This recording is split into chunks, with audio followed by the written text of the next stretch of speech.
Welcome back to my second Flosstube. I have notes. I had notes last time. I hope I'm better at keeping up with my notes than I was last time, because I was all over the place and half the things that I had planned on talking about or mentioning went poof. I am still experimenting with the actual technical issues, so there will be segments.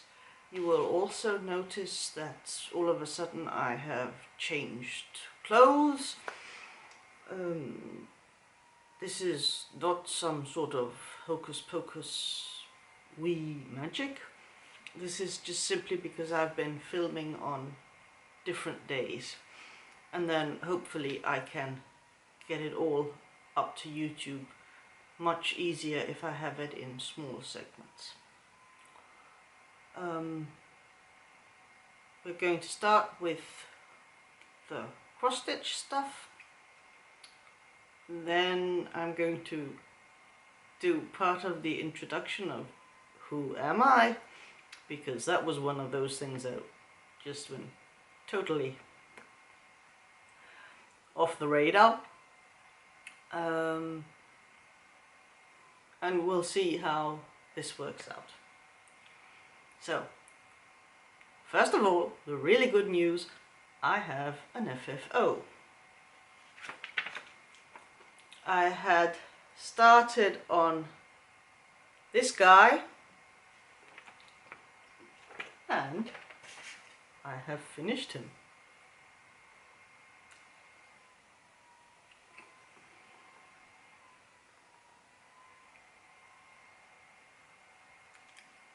All done, all present and correct. This is supposed to be Balthasar, but I call him Xerxes, after the old Persian emperor, king, whatever, who tried to invade ancient Greece and failed. Because he reminded me of the illustration. I think it was Oxford's Children's History of the World, and he reminded me of the illustration there. So, Balthasar, also known as Xerxes, ready for my Christmas tree. Then I showed you I was working on this small Christmas thing. I have made a bit of progress, but not much. It is looking like that now, and it is not much that's happened. I'm actually not even really sure where I've been working. I think I have made a very interesting discovery, that perhaps 3 projects, 3 whips at a time may be what I can handle, because I spent time working on my Xerxes instead of working on this. So perhaps now that piece will get to see some more action. Then there was the really interesting thing, which was my first full coverage piece, these 2 cranes. I think interesting is the correct term to use for this project. I have managed to get this much done, so if I try to hold up, I have managed to work my way to part of this tree. It is interesting on several levels.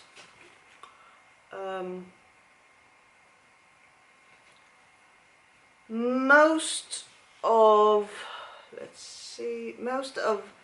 this is one color, and then I have already started filling in some of the other colors.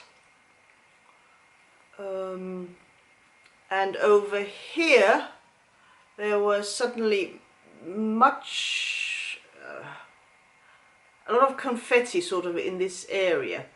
So I have been working with 5 or 6 colors and trying to work like I normally do, and discovering that perhaps I don't have enough needles for that to be, well, I don't know. I'm getting to a point where it's really going to start getting fiddly, and where I really am going to start getting into this whole confetti and full coverage piece sort of stuff. And well, we'll see how it goes. Now there is this very interesting thing which is perhaps not so fun, and I think you get an idea of how dark this whole area appears compared to over here. Also, this is black. But it's supposed to be green, right?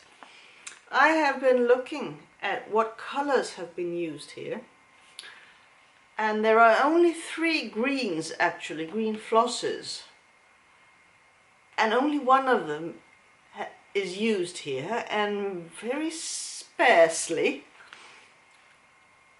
And I'm like, okay, this is going to be interesting, but I'm beginning to wonder if this final product is going to be a lot darker than this. And I am not too happy about it. I mean, I am going to keep on. I've started, I'm going to keep on. But interesting is the correct word, and interesting can be a positive word. It can also be a very polite way of saying something very negative. We'll see. Then there's my toucans.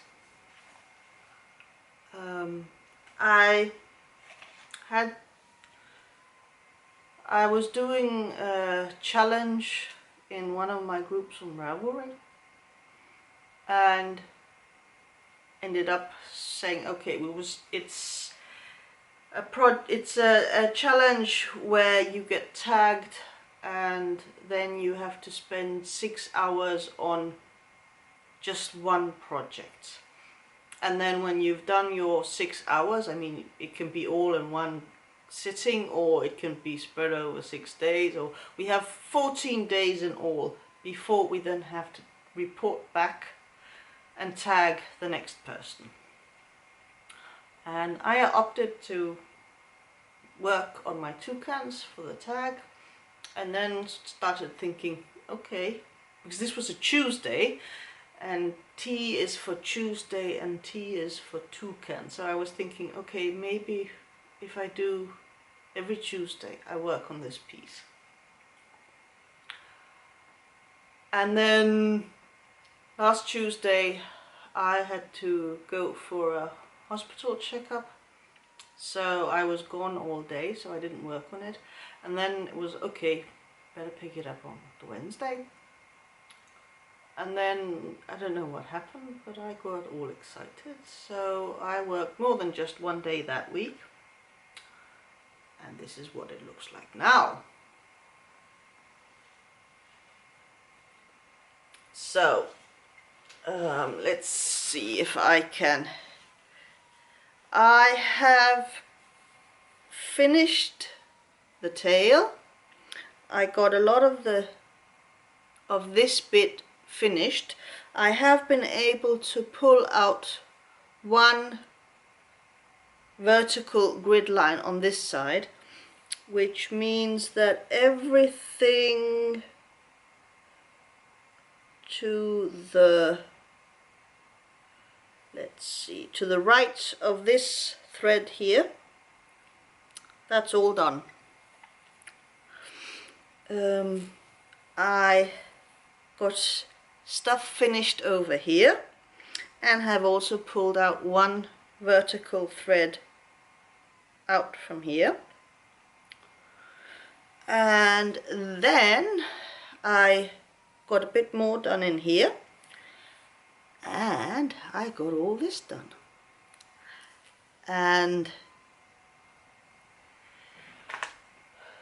I have been pretty happy about my progress, and I am rather confident that this will indeed get done, finished this year. And then when I start thinking about actually having it finished, then I get all jumpy and nervy, and there's all sorts of emotions bubbling up in me.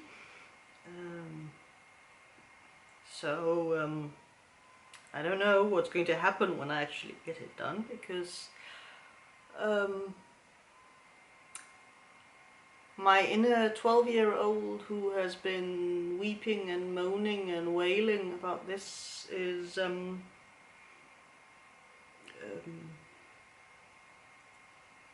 going to get pretty ecstatic, I think.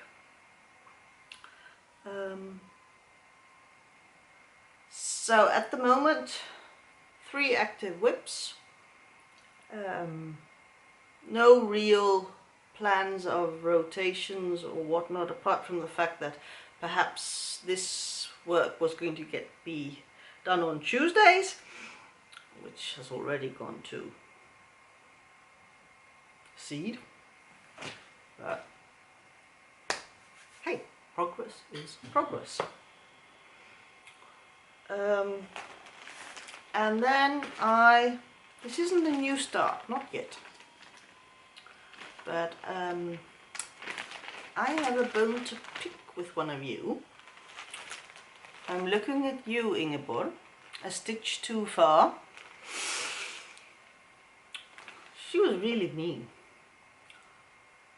In one of her, I can't remember if it was the last or the second to last that she has uploaded video,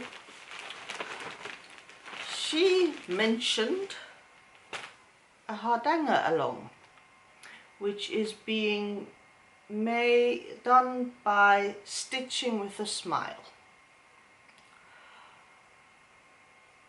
And not only did a stitch too far mention this, she put a link to the video in the description thing.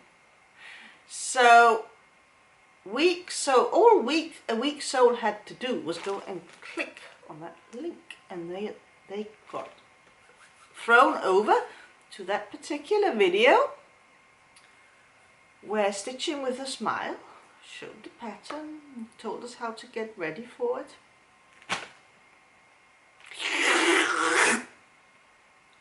And at least one weak soul got sucked in. So there's a hardanger along which hasn't started yet. I have no idea about the time frame or anything, but I have my fabric. I have gridded the fabric. I am doing this in a multitude of colors. because this is stuff that's come out of my mum's stash. Nothing has had to be bought for this. And I'm doing it in 4 colors. And I have 1 ball each of these 4 colors, the 5 and the 8. And I do have pure white in both thicknesses for this.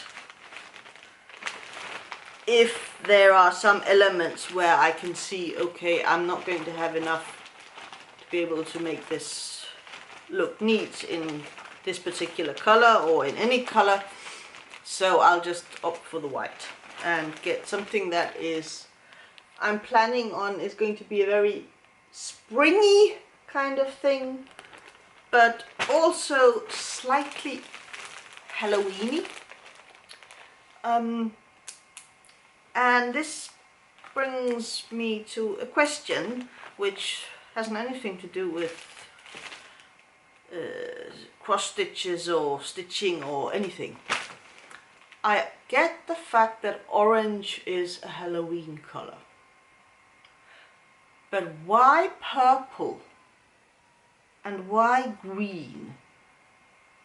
Can anyone fill me in on why those 2 colors suddenly are Halloween colors? Because I've noticed many Halloween projects and items and stuff, they have the orange, which I get, but what's the purple, what's the green, why? Please help a confused soul. So, this isn't a whip yet, but it's going to be, and I blame you.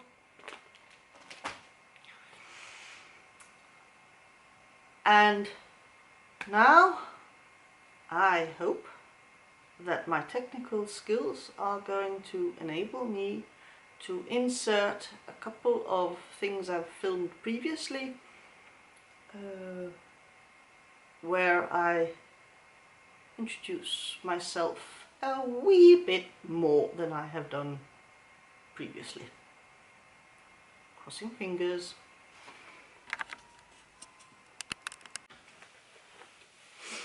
So, last video I was a bit flustered and confused, and hang on a sec. Somebody wanted to get up on my lap.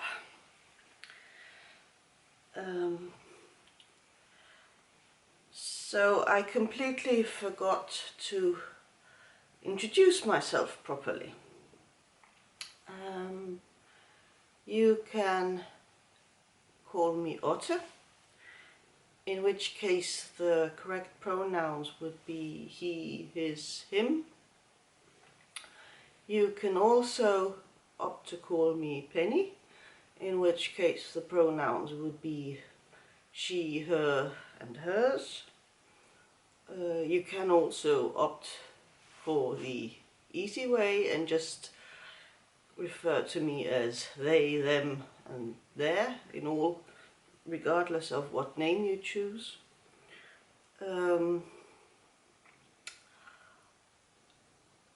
I have for much of my life always felt a bit weird and not really understood why, and felt wrong as a girl. I did at some point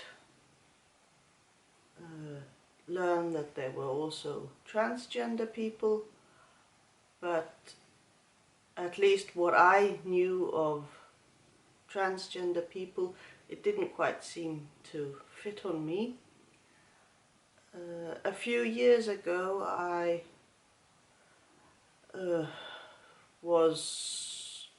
had reason to go searching on the internet, and I found a whole array of new words that I had never heard of, such as gender fluid, bigender, agender, gender queer. There is a whole barrage of words, and when I looked into the meanings of these words, I suddenly felt that here were some words, terms that described me better than just male or female. So for now I have opted to use the term genderqueer, and well, I'm not as yet so bothered about whether or not you use otter or penny, whichever one goes. I am both.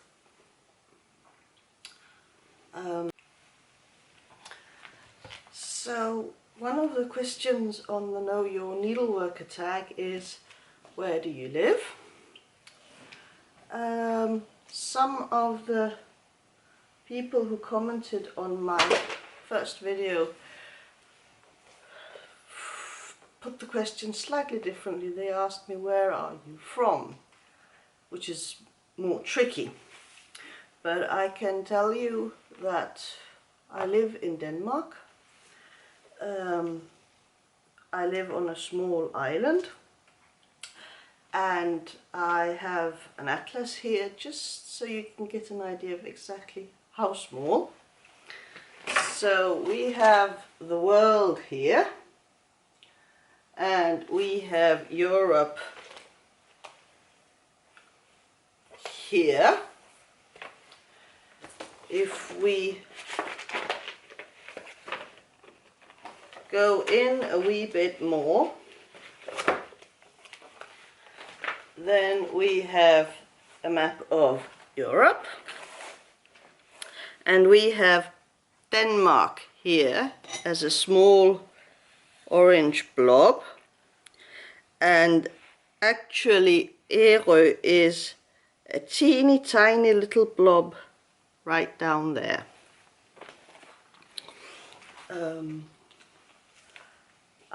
One of the things that I really enjoy in watching other Flosstube videos is when people show or tell stuff about what life is like where they live. I really enjoy it because it's a way of doing a lot of traveling all over the world without actually leaving your armchair. And I will be planning on showing stuff from Ærø, so you can choose that as a warning or as something to look forward to.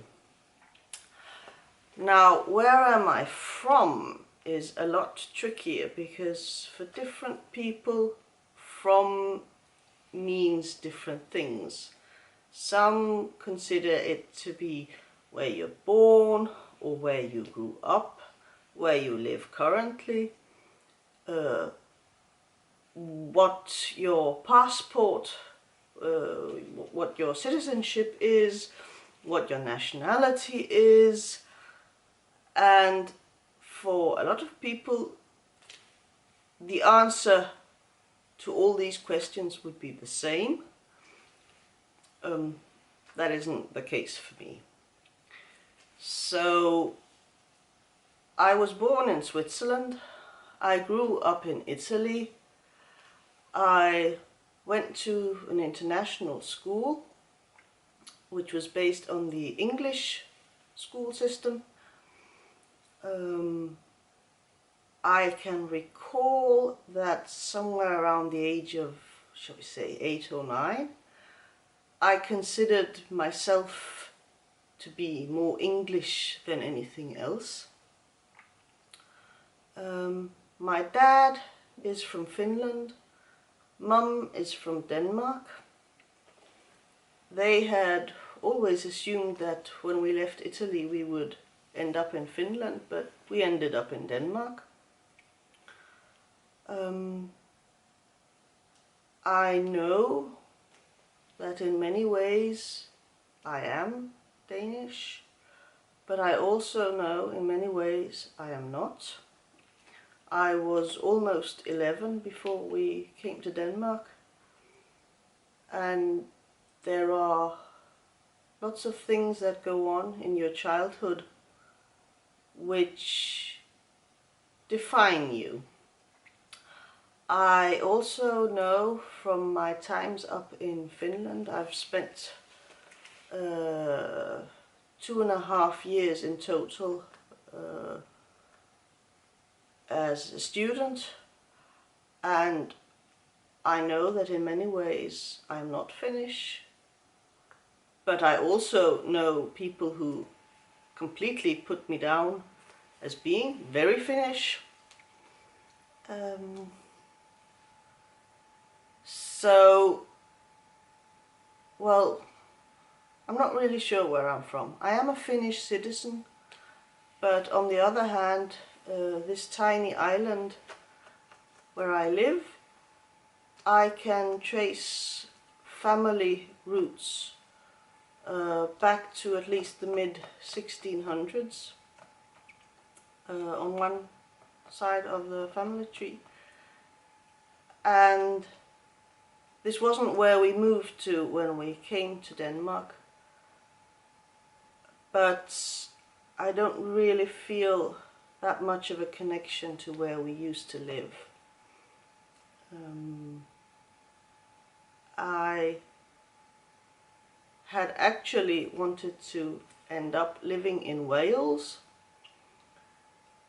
but circumstances and life have meant that I am now living here on Ærø, and frankly, that's not too bad.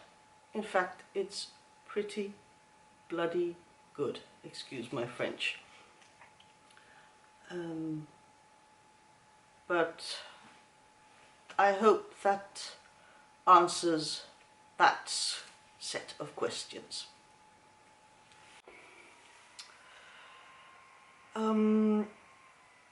Someone made an appearance in those two small sequences, which I hope I have been able to put in here.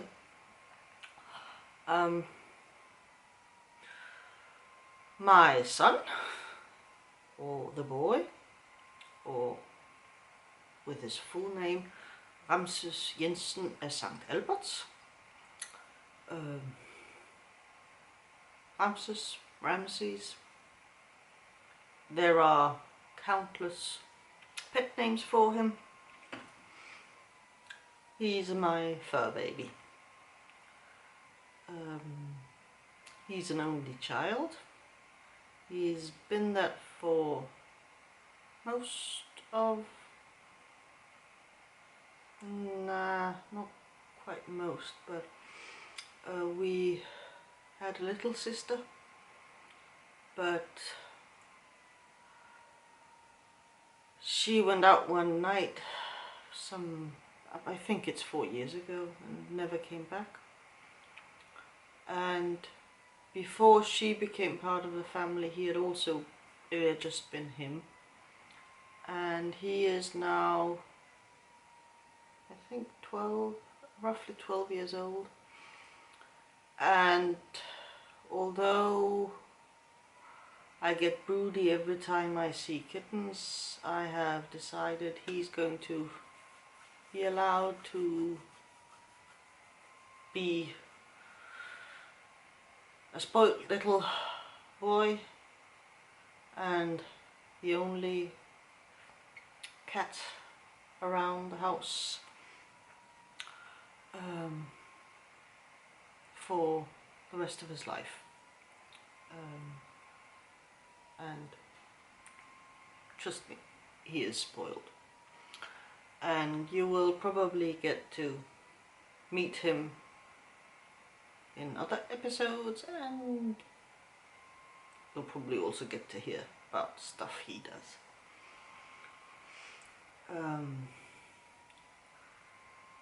And so that was the whole pet children thing. Then there was the whole matter about whether or not I do other crafts, have other hobbies apart from cross stitch. Ooh boy. How long are we allowed to make Flosstube videos? I describe myself as multi-craftual, and I know I have too many interests and I want to do too much, and I try to limit myself, and sometimes it works and sometimes it doesn't. But for the last roughly 10 years, my main crafting has been knitting, and I have done all sorts of things, and I am currently finishing off my third pair of socks for the year.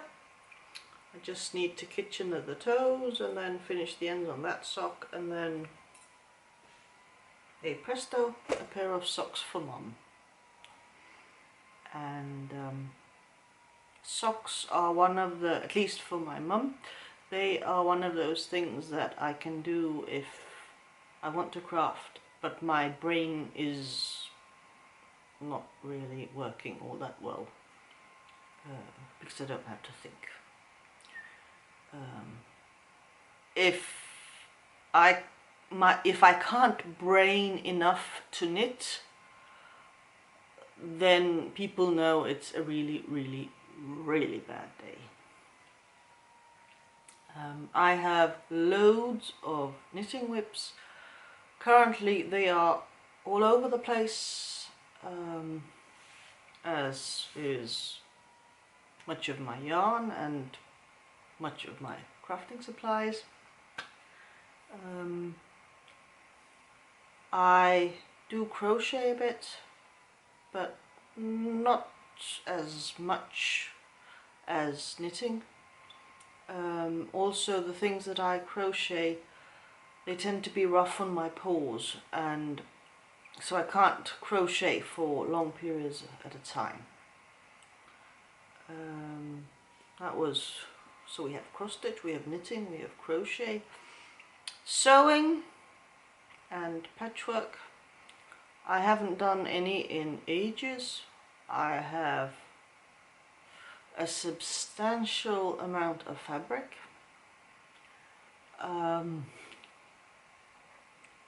I have, you may be aware of the sable term, stash acquired beyond life expectancy. I am at that level in several crafts.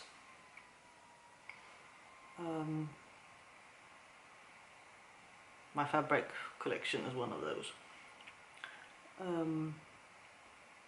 I'm planning to make some of those project envelopes that Mona Pfeiffer showed how to make. I also want to make some things to keep my socks when these DPNs, double pointed needles. You have 4 of them when you're working on the sock itself, and sometimes if you just plop them in a bag, one of them or more can slip out, and then you have loose stitches all over the place. But I want to make a thing which sort of fits over and keeps them in, prevents them from slipping out of the stitches. I do lots of paper crafts. Again, I haven't been quite as active lately, but I want to get into it again. Scrapbooking. I have started doing some Project Life stuff. I'm trying to think. Yes, I have a loom. It's over at my parents'. It's not a huge loom. I spin yarn on hand spindles, drop spindles. I am trying to steer clear of spinning wheels because I have a loom that's supposed to fit in my home, and I might be getting a knitting machine as well, and it's all got to go somewhere.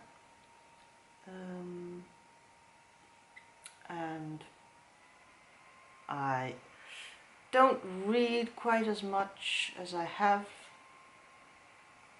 Various reasons have made it hard for me to focus, but I do have a substantial library.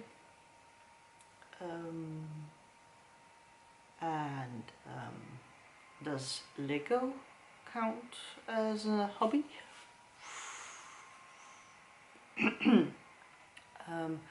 I have dabbled in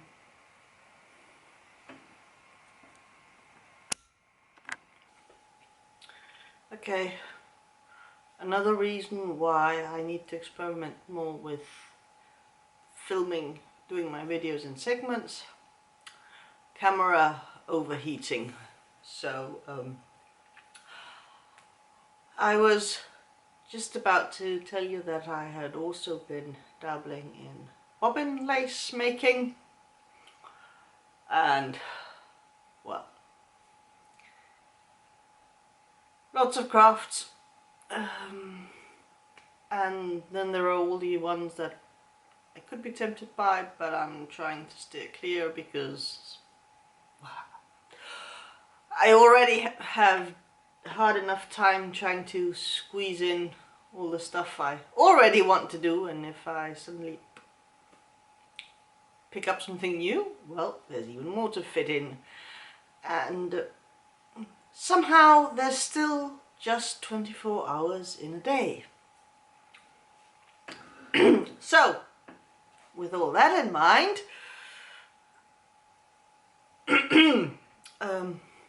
I started something new this week.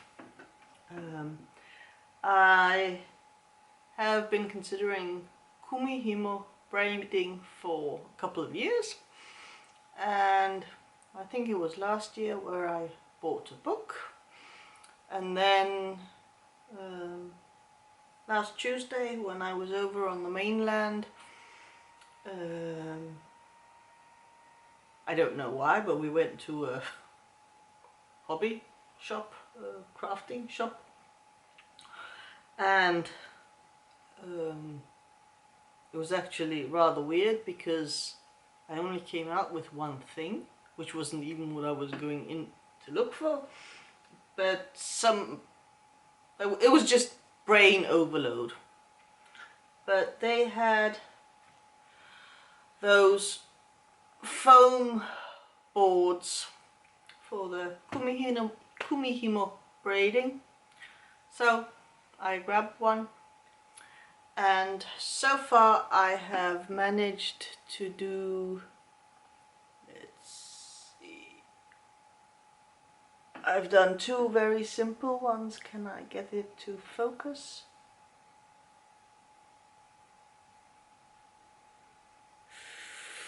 Not really. Hang on, maybe would it work better with some white paper? Okay, I think that's as sharp and as close as I can get it. So these two were both with just two colors, and now I have started experimenting with one with three, and I'm using some very cheap, no-name brand embroidery floss, which I picked up for not a lot of money, and have been a bit wary of using because how colour fast are these flosses. And I figured, well, hey, I can use them to play with. And one reason why one excuse I'm using is that I can now make my own cords to use for finishing touches on other things I make, like Christmas ornaments or cushions or what have you. I can use these as a decorative element, making fancy finishing touches. Hey! And, well, basically, this doesn't take up a lot of space, and I've got embroidery floss coming out of my ears, and I've got yarn coming out of both ears, eyes and nose, so maybe that's a way of getting through all my various stashes. And I think this is more or less what I'm going to have for this episode. I will continue with parts of the Know Your Needleworker tag in the next video, and I have plans on making a series of videos which won't be Flosstube videos, but will partially be related, because I'm trying to get my craft room / area and all my supplies, my stash, organized, and I know there are lots of people who show their craft rooms both before and after, and there are people who enjoy watching those kinds of videos to get inspired, and I'm doing it also partly. One of my Ravelry groups, we are doing a Taming the Stash thing this year, and I need to be held more accountable than I have been so far, and I am hoping that this might be one way of keeping at it, instead of getting distracted. So that may be coming up on my channel, and I think that this is this, and I'll still be playing around with technical stuff and how to film in segments, both for ease of uploading, but also it seems to avoid my camera crashing on me. And I think the 3-week between videos that I had talked about, and which is more or less what's happened now, I think I'm going to continue with that because it seems pretty suitable for me. And then maybe in the future I'll put less time between, or perhaps more, who knows. But